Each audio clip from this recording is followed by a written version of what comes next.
안녕하세요. 미국 주식하는 임겐입니다. 오늘 미국장 한번 보겠습니다. 구독과 좋아요 부탁해요. 오늘 시장은 고강도 긴축과 이에 따른 경기 침체 우려로 국채금리가 급등을 하면서 3대 지수는 하락으로 마감했습니다. 이로 인해 이날 다우는 0.3% 하락을 했고 S&P 500은 0.8% 하락 마감했습니다. 그리고 이날 나스닥은 0.61% 하락으로 마감했는데요. 우선 오늘은 10년물 국채 금리가 급등을 하면서 전반적인 투자 심리를 짓눌렸습니다. 이날 미국 10년물 국채 금리는 전장 대비 9bp 이상 오르면서 4.23%까지 올라왔고 이로 인해 2008년 이후 처음으로 4.2%를 돌파했습니다. 더불어 통화정책에 민감한 2년물 국채 금리 역시 4.61%까지 뛰면서 이 또한 2007년 8월 이후 가장 높은 수준을 기록했는데요.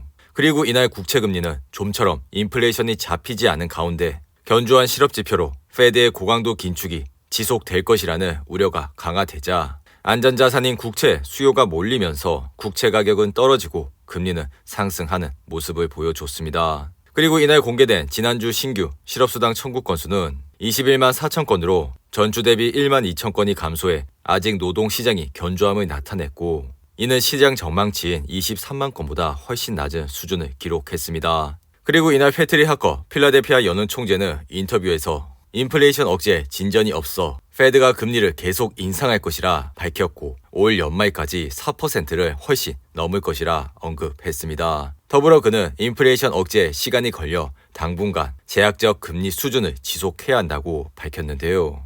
이러한 발언이 공개된 이후 10년물 국채 금리 역시 상승폭을 확대를 했고 다가오는 11월 FOMC 정례 회의에서도 자이언트 스텝을 단행할 것으로 유력시 되고 있습니다. 이럴 경우 4연속 자이언트 스텝이 되며 시장은 11월 페드가 자이언트 스텝에 나설 가능성을 99.9%로 보고 있습니다. 그리고 시장은 주택담보대출 금리가 7%를 돌파하면서 미국 주택시장 역시 최근 10년 내 가장 침체대 수준을 나타냈는데요. 미국의 9월 주택 매매 건수는 전월보다 1.5% 감소한 471만 건이 집계가 됐고 이는 코로나19 초기 봉쇄 기간을 제외하면 2012년 9월 이후 가장 낮은 수준입니다. 페드의 공격적인 금리 인상으로 부동산 시장의 예비 수요자들이 시장에서 밀려나고 더불어 현재 시장의 높은 이자율을 감당할 수 없거나 경기 침체 신호 등과 같은 광범위한 불확실성이 잠재적인 수요자들의 발목을 잡고 있어 당분간 이러한 모습은 유지가 될 것이라 생각이 드니 이러한 점을 잘 참고하시고 투자를 해주시기 바랍니다. 그리고 이날은 장 마감 이후 스냅이 실적 발표를 했고 역대 가장 부진한 매출 성적표를 공개하면서 주가는 25% 이상 폭락을 하고 있습니다. 스냅은 3분기 순 손실액이 3억 5,950만 달러로 1년 전에 기록한 주당 손실액보다 악화됐다는 것을 밝혔고 이로 인해 주가는 큰 폭으로 하락을 하는 모습을 보여주고 있는데요. 그리고 스냅은 3분기 매출이 11억 3천만 달러를 기록했는데 이것은 1년 전보다 6%의 조금 못 미치는 성장세로 스냅이 기록한 분기 매출 성장 속도 중 가장 더딘 수준을 기록했습니다. 다만 3분기 스냅의 일일 활동 사용자 수는 3억 6,300만 명으로 19%가 늘었고 이는 시장의 예상치인 3억 5,820만 명보다 많았습니다. 스냅의 차트를 보시며 이날 0.64% 하락으로 아래 보이신 RSI는 50으로 마감했습니다. 스냅은 최근 지속적인 하락세를 이어오면서 10불선에서 흐름을 이어가고 있었는데 이날 장 마감 이후 25% 이상 하락을 하면서 현재는 7불대에서 흐름을 이어가고 있는데요. 스냅은 작년 9월 83불이라는 고점을 찍은 이후 지속적인 하락을 했고 실적 발표 때마다 20% 이상 하락을 하는 모습을 보여줬습니다. 이로 인해 다음 분기 실적을 확인을 하시고 투자를 하셔도 늦지 않다고 말씀을 드렸고 심지어 최근 2분기 실적 발표 때도 다음 분기 실적을 확인을 하시라고 언급드렸습니다. 더불어 이번 4분기 실적 가이던스 또한 제시하지 않으면서 스냅은 연말까지 어려운 여건이 당장은 개선될 것 같지 않다고 강조했습니다. 그리고 스냅이 이렇게 좋지 않은 모습을 보이자 메타 역시 장 마감 이후 3% 이상 하락을 하는 모습을 보여줬는데요. 메타 역시 스냅과 마찬가지로 광고 위주의 사업을 진행하고 있고 이로 인해 소셜미디어 주가들의 연쇄 하락세가 이어지고 있습니다. 그리고 이날 WTI 가격은 소폭 상승을 하면서 배럴당 85.02달러에 거래를 마쳤는데요. 이로 인해 옥시덴탈의 주가는 이날 0.57% 상승을 하면서 아래 보이신 RSI는 57로 마감했습니다. 옥시덴탈은 최근 지지선이 58불을 찍고 지속적인 상승을 하면서 현재 주가는 68불선에서 흐름을 이어가고 있는데요. 더불어 옥시덴탈은 58불과 54불이라는 강력한 지지선이 있기 때문에 이러한 점을 잘 참고하시고 항상 주가는 올랐을 때 투자를 하시는 것보다 떨어졌을 때 분할로 관심을 가져주시기 바랍니다.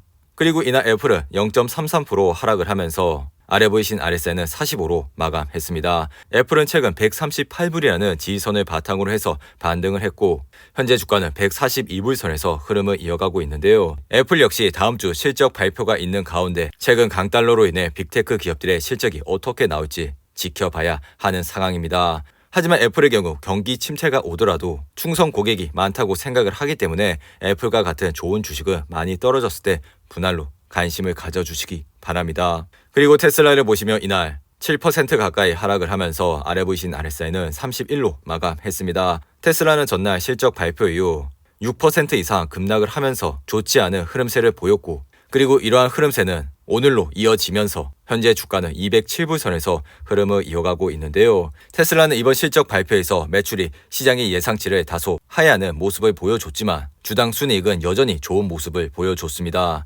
하지만 이렇게 실적 발표가 있고 그 다음날 폭락을 하게 된다면 아무리 실적이 잘 나와도 어닝 쇼크라고 볼 수가 있고 더불어 중요한 것은 19일 테슬라의 3분기 실적 발표 후부터 머스크가 테슬라 주식을 매도할 것이라는 것은 확실시가 되고 있기 때문에 테슬라의 주가는 당분간 변동성이 굉장히 클 것이라 생각이 드니 이러한 점을 잘 참고하시고 투자를 해주시기 바랍니다. 그리고 이날 AT&T는 실적 발표를 통해 시장의 예상치를 상회하는 결과를 나타내면서 이날 7% 이상 급등을 했습니다. 더불어 IBM 역시 전날 실적 발표를 통해 좋은 모습을 보였고 이로 인해 주가는 5% 가까이 상승을 했는데요. 램 리서치 또한 공급망 개선으로 실적이 시장의 예상치를 뛰어넘으면서 이날 8% 가까이 상승을 했습니다.